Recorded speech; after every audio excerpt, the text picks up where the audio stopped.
Alright, number one, mixing up the old gallop, reverse, and drunken gallop, plus a quarter note. Using some arpeggios once again. 60, 1, 2, 3, 4.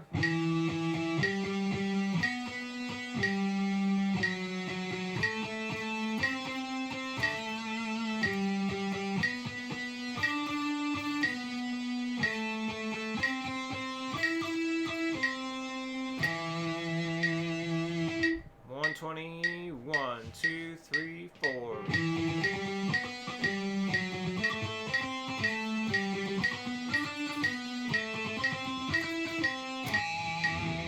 180, 1, 2, 1, 2, 3, 4.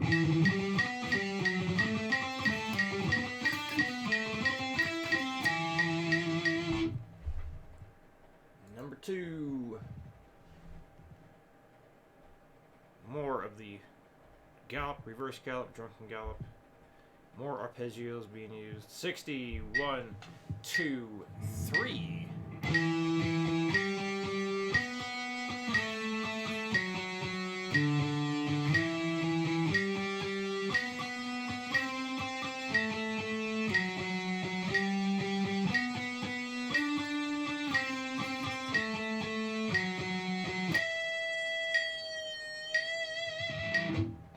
120, 1, 2, 1, 2, 3.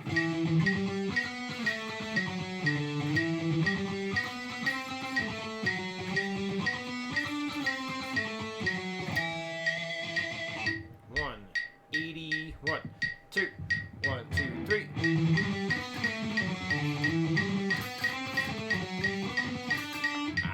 Maybe not. 1, 2, 1, 2, 3.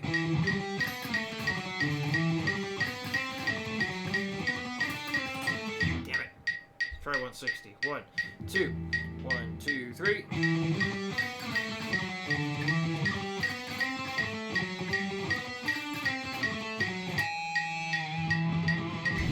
There we go. Alright, number three. The fun one. So yeah, when you play just the single string, just the low E, or the low E note, so the single note I should say, you picked it just fine. So just in case you didn't notice the pattern, every time you start your 2 pick strokes in a row, you have a new note. So you got your down, up, and then your up, down, you change notes. Then the down, up, you change notes. Your up, down, you change notes. Note change, note change, note change, note change, note change, note change, note change, and so on. Here we go. 60. Not a bad idea just to work on a bar or two at a time. You just repeat that first bar over and over again until the pattern clicks. However, the second bar changes a little bit. Not the rhythm, but changes a little bit because we're starting with a fretted note instead of the open string. So a little bit of a pattern switch, going from open string to start versus starting with the fretted note. Anyway, here we go. 60. 1, 2, 3, 4.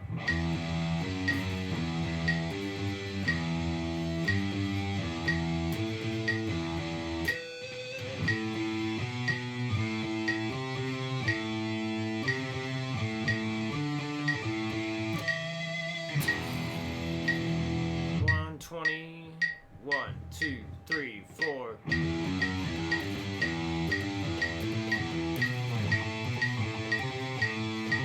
I was going for the wrong note. 1, 2, 3, 4.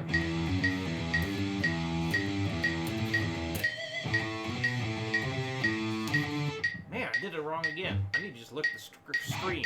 1, 2, 3, 4.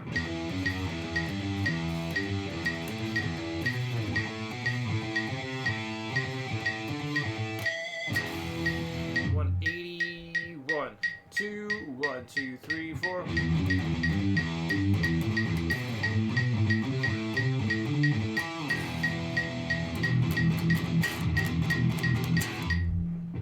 All right.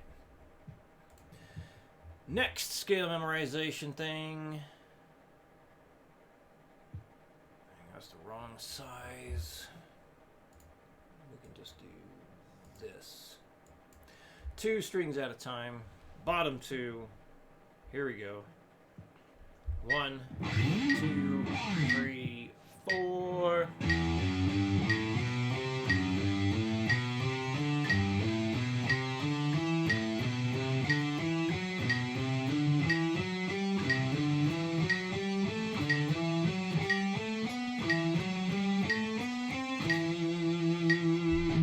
Middle 2. 1, 2, 3, 4.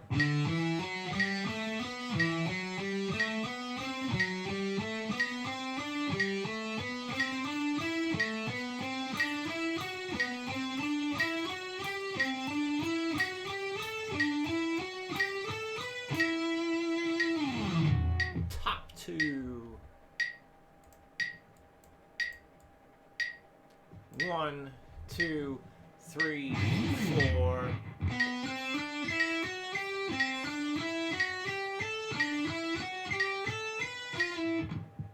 1, 2, 3, 4.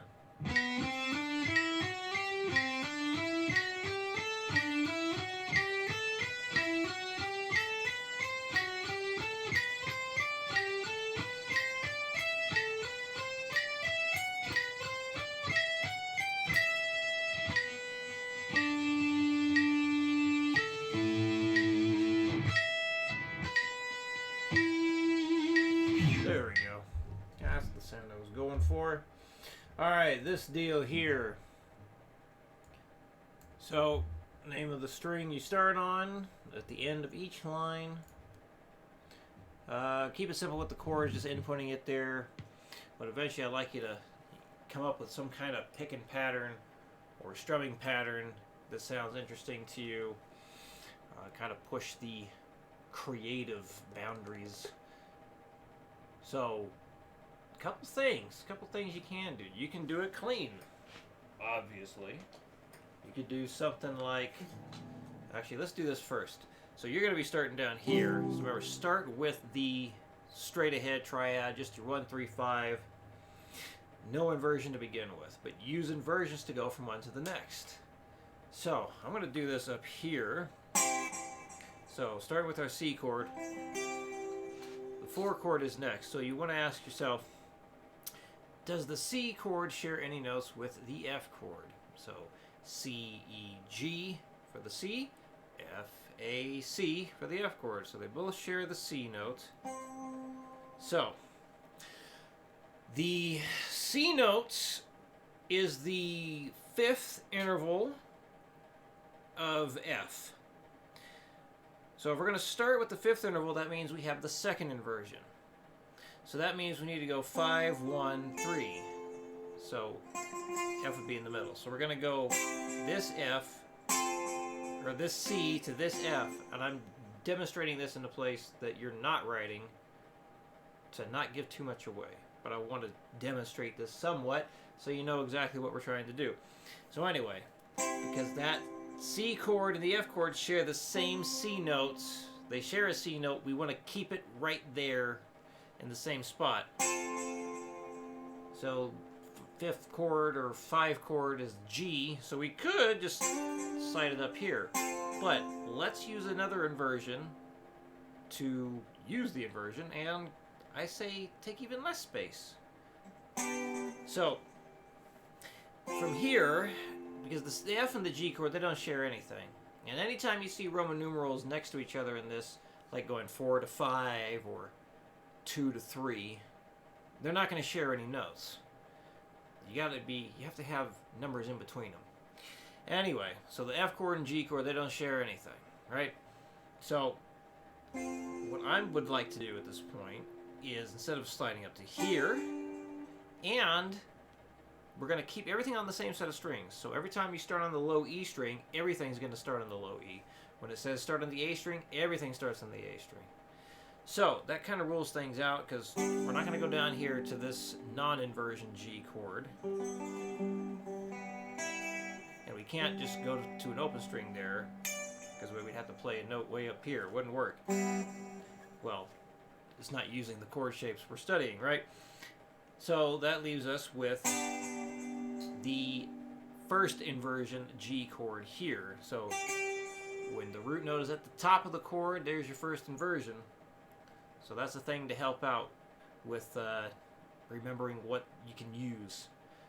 If the root note is in the top of the chord, that is the first inversion. It's stacked up 3, 5, 1. Root note's in the middle of the chord, that is your second inversion, stacked up 5, 1, 3. So, no inversion, second inversion for the F chord, first inversion for the G, back to the same F chord we just did, and then we'll play up and down the mode shape or scale shape. 1, 1, 2, 3, 4, 5, 6, 7, 8, da, da, da, da, da, da. And you can do it that way for an example, or you could do it with less stretch.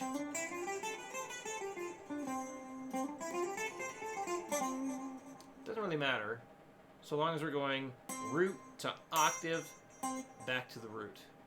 And we want to label the mode name as well. Same as the chord, just hit that letter A, type out the mode name, plus the root note, plus the root note. And yeah, that about covers it, I think. So any questions, let me know. And wait. As far as demonstrating it. So besides just playing, doing that,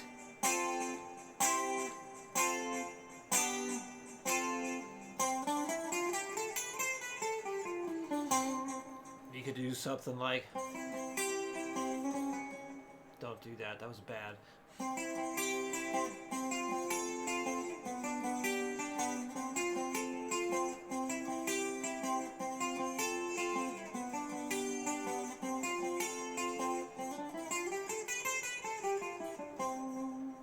Or you could strum it.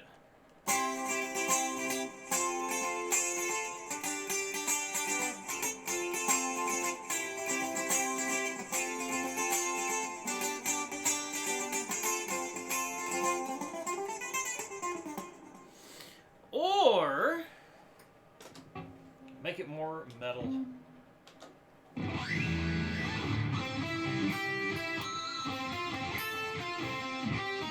That was terrible.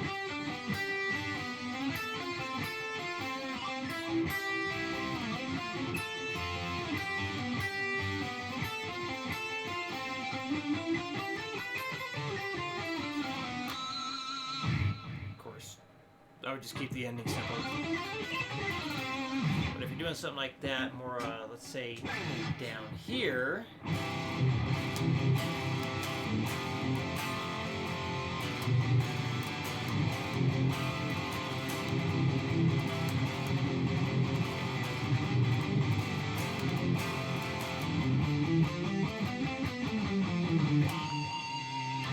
So you can get, more aggressive with it there. Because I think a lot of these chords sound fantastic with distortion. So, yeah, you can basically get creative with it. Be as complex as you want, or keep it simple on yourself. That's fine too. But, yeah, any questions? Let me know. I'll see you next week.